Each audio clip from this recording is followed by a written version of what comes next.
លោកតាច្រឡំទេដឹងនាងគ្រាន់តែជាអ្នកក្រៅសោះបានហើយគ្រប់គ្នាចេញ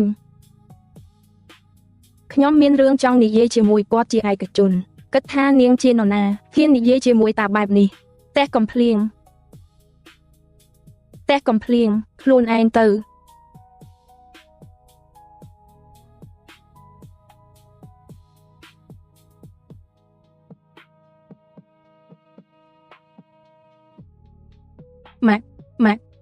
ម៉ាក់មានរឿងអីកើតឡើង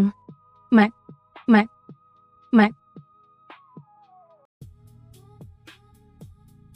ពួកឯងចេញទៅ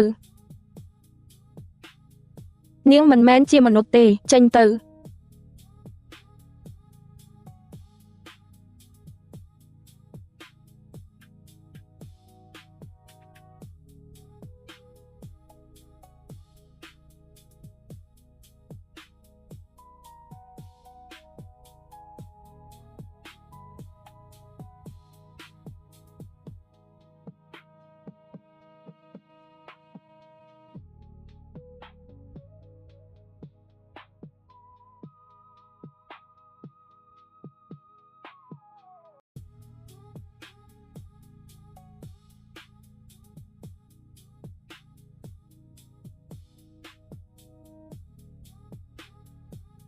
អរគុណម្ចាស់ស្រីសម្រាប់ឈាម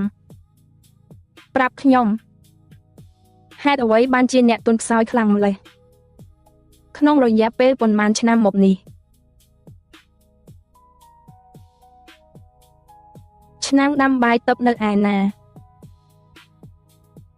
ខ្ញុំធ្វើប្រហែសពេកហើយប្អូនប្រុសរបស់ខ្ញុំឈ្មោះឈិនច័ន្ទក្បត់ខ្ញុំវាចង់សម្លាប់ខ្ញុំផឹកឈាមទាំងអស់ដែលម្ចាស់ស្រីឲ្យខ្ញុំទើបខ្ញុំអាចរួចជីវិតនឹងបន្តរស់នៅខ្ញុំគិតថាដរាបណាខ្ញុំនៅរស់គ្មាននរណាហ៊ានប៉ះឆ្នាំងដើម្បីទៅនោះទេប៉ុន្តែអ្នកណាដឹង3ខែមុននៅពេលដែលខ្ញុំឈឺធ្ងន់ឈិនឡុងដែលជាកូនចៅឈិនច័ន្ទនាំមនុស្សចូលទៅគ្រួសារឈិនហើយលួចឆ្នាំងដាំបាយទឹកទៅហើយវាជាកំហុសខ្ញុំទាំងអស់ឆ្នាំងដាំបាយទឹកមិនត្រូវឆ្ងាយពីខ្ញុំលើសពីកន្លះឆ្នាំទេបើមិនដូច្នេះគ្រួសារធំទាំង4របស់ឯង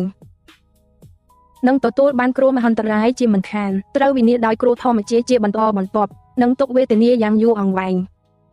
ឈិនលីនគាត់បានខុសហើយបរាជ័យក្នុងការបំពេញកាតព្វកិច្ចខ្ញុំសុខចិត្តទទួលទោសក្តីស្លាប់គ្រប់គ្រាន់ហើយស្វែងរកឆ្នាំងដាំបាយទឹកទៅក្នុងរយៈពេល3ខែរកឲ្យឃើញមនុស្សផ្សារងងឹតមកដល់ហើយឈិនឡុងបានដឹកនាំក្រុមគាត់ចូលមកហើយម្ចាស់ស្រីឈិនឡុងវាមកហើយបានឮថាខ្ញុំជិតស្លាប់ហើយមកទាមទារមរតកគ្រួសារឈិនគាត់មកចំពេលល្អណាស់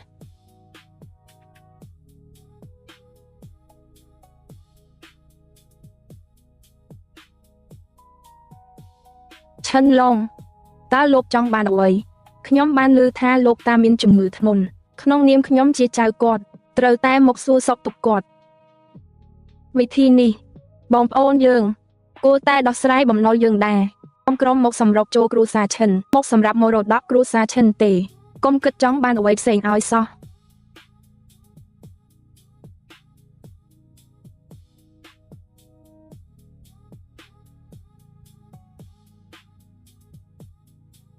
ចូលមកកុំណា